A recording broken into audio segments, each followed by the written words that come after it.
Hey guys! Hi. Tonight we're going to a wedding party here in Japan, and we thought that we would give you a bit of the lowdown on what to expect. So basically in Japan there are three parts to the wedding proceedings. There's the ceremony, which is attended by close family, and then there's the reception, or the hiroen, and that's attended by family, close friends, and usually your boss and colleagues and stuff like that as well. And then after that, there is a second party called the Nijikai. Most people just refer to it as the wedding party. Or the after party. Yeah, so this is basically the party that we're talking about, this second party. And unless you're particularly close to someone in Japan or you have family in Japan, this is probably the party that you're most likely to be invited to. And we've been to a couple of those. Yeah, we've been to quite a few recently, so we thought we'd kind of put together, a basic rundown of what to expect. At least from our experience. Yeah. Of course, every couple is different. We can't say what each party is going to be like, but generally there are certain things that we've found consistent over most parties. So we would like to talk a little bit about that today. So let's start off with what to wear. Right. And like most Western parties, Western weddings, the occasion is formal, well, semi-formal for the most part for the after party. So you don't have to totally go all out and wear a suit jacket, but a nice casual tie and shirt is appropriate enough, I suppose. Yeah, usually the couple will state the dress code on the invitation, so that kind of gives you a guide. I know I've been to some that have gone for a more of a casual occasion. They've actually stated no ties and things like that. Other times it's not really stated explicitly, but if you're not quite sure, just generally dress up a little bit. For ladies, like a nice party dress or something like that is appropriate. But just note that women in Japan generally don't wear very revealing clothing on the top, so probably steer clear of anything that's too revealing. The tie, as you can see, Hai here is wearing a white tie or creamish tie, so that's traditional for weddings. You don't necessarily have to go with a white tie for the after party or the second party, since it's kind of a more casual occasion. So I'm going to go out there and say you can pretty much wear any tie you want except for black, because black is for funerals. And for the ladies, basically black is okay for the ladies. You can see I'm actually wearing a black dress right now, so as you know, you can never go wrong with a little black dress. So let's talk gifts. Right? That's a very different part of like Japanese weddings compared to most Western weddings.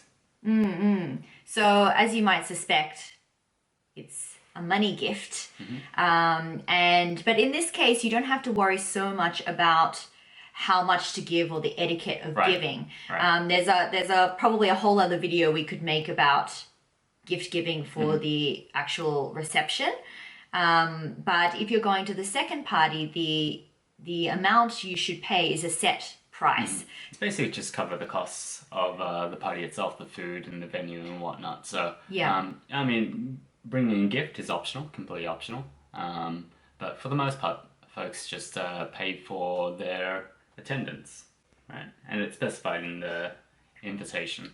The average amount would be about 7,000 or 8,000 yen, I would say, and you just pay that once you enter the venue. So there'll be a table as you enter. Usually some close friends or maybe colleagues are manning this desk, and they'll find your name on the list, check you off, you pay your money, and then you go inside. It's actually usual for there to be a different price for men and women. Yeah, sometimes it's the case. Sometimes it's the same, but sometimes you might find that there's a price for men and a price for women. And the women's price is a little bit less than men, usually about like 1,000 yen, so very roughly about $10 difference. That's probably to account the fact that men tend to drink more and quite possibly eat more. Doesn't really work in my case, though, but I don't drink, but just means I'll have to eat a lot more desserts, right? Sure. I'll hit up the the lobster bar. So usually at the beginning, you might be asked to sign like a guest book, or nowadays people seem to be going the Polaroid route. So they'll take a Polaroid of you and then you write kind of a message, a congratulatory message on there, which they kind of display and give to the couple Sure. after. Fun, bit unique. So how long does the wedding party usually go for? From the ones we've attended, they've gone for about a couple hours, right? Yeah, usually about 2 hours, Yeah. I say is standard. Yeah. And what happens during this time? Usually the bride and groom come out fairly soon after the beginning Yeah. of the party. Definitely. At which point they do a quick speech, no? Usually there's a speech and the cake cutting at this time. Oh, So yes, that's the quite cake cutting. different to Western style weddings, how we usually do the cake kind of towards the end of the evening or later on. Right. And then essentially people go off and, eat and drink and all And that then the kind of main stuff. food comes out. It's often a buffet style. Yeah. And everyone rushes off and quickly does that because very soon after, the games start. Yeah. Interestingly, there are always games. Yes. I've never been to a wedding party where there haven't been games. So what kind of games do they usually play? Trivia. We've played trivia. Yeah. As in trivia about the bridal couple. Yeah.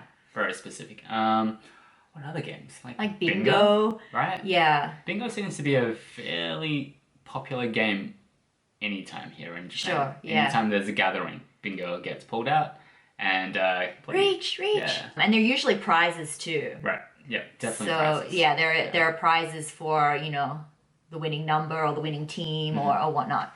But not too many. There's a couple of games because by this time it's pretty much almost over. You got another half an hour and 20 minutes left. Sure. At which point people are like hopping down the desserts and the drinks, Yeah. like coffees and teas get served. Really? We've had coffees and teas? Yeah.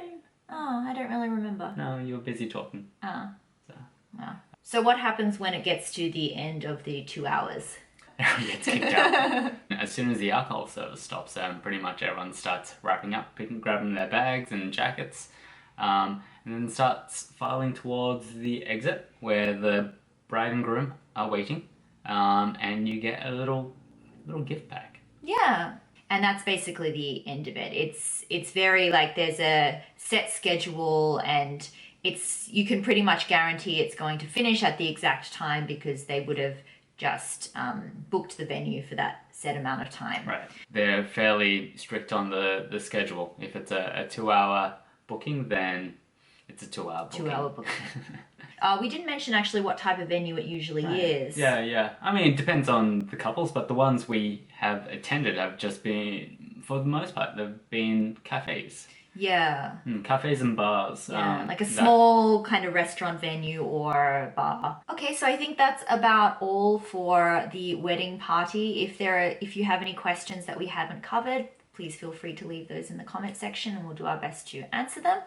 And we hope you have a good time if you ever come to a wedding here in Japan. It's certainly an interesting experience. Yeah. Count yourself lucky because they're very, very, they can be very different from Western weddings. So yeah. All right, so we're off to go to our friend's wedding. So we'll see you next time. Bye. Bye.